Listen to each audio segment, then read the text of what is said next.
2023 Karnataka assembly ఎన్నికల సమయంలో సమర్పించిన అఫిడవిట్ ప్రకారం డీకే శివకుమార్ మరియు ఆయన కుటుంబ సభ్యుల మొత్తం ఆస్తుల విలువ సుమారు 1,413.78 కోట్ల రూపాయలు.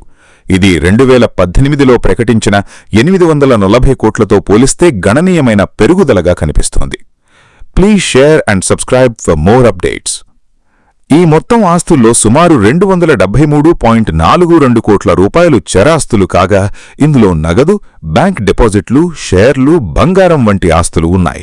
మరోవైపు 1,140.36 కోట్ల రూపాయల విలువైన స్థిరాస్తులు ఉన్నాయి. వీటిలో భూములు, వాణిజ్య సముదాయాలు, కమర్షియల్ భవనాలు ప్రధాన భాగం. అయితే మొత్తం అప్పులు కూడా సుమారు 265 కోట్ల వరకు ఉన్నట్లు అఫిడవిట్లో పేర్కొన్నారు. డీకే శివకుమార్ పెట్టుబడులు ప్రధానంగా రియల్ ఎస్టేట్, విద్య, హాస్పిటాలిటీ మరియు వ్యవసాయ రంగాల్లో విస్తరించాయి. ముఖ్యంగా బెంగళూరులోని కమర్షియల్ రియల్ ఎస్టేట్ రంగంలో భారీగా పెట్టుబడులు పెట్టారు.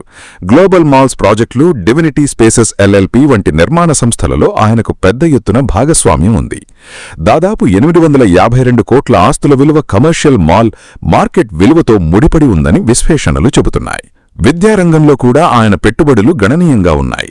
Global academy of technology, national education foundation వంటి సంస్థలతో అనుబంధం కలిగి ఉన్నారు. అదనంగా హోటల్స్ మరియు మీడియా రంగాల్లో కూడా షేర్లు కలిగి ఉన్నారు. అదర్స్ ఇన్ ప్రైవేట్ లిమిటెడ్, జై హింద్ కమ్యూనికేషన్స్ వంటి సంస్థలు ఈ విభాగాల్లో ప్రస్తావించబడుతున్నాయి.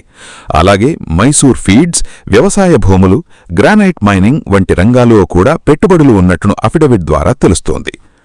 ఆర్థిక నిపుణుల దృష్టిలో చూస్తే ఈ పోర్ట్ఫోలియోలో ప్రధాన బలం డైవర్సిఫికేషన్.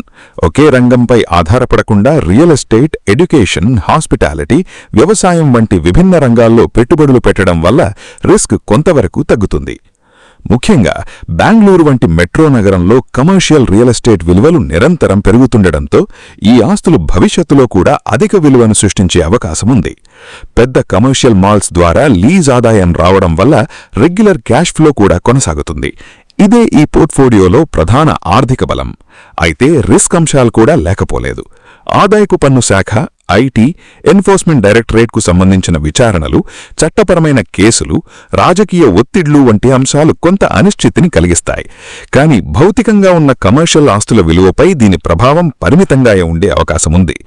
మొత్తం మీద చూస్తే డీకే శివకుమార్ పెట్టుబడులు దీర్ఘకాలిక వృద్ధి, స్థిరమైన ఆదాయం మరియు ఆస్తుల విలువ పెరుగుదలపై ఫోకస్ చేసిన వ్యూహాత్మక పోర్ట్ఫోలియోగా కనిపిస్తున్నాయి.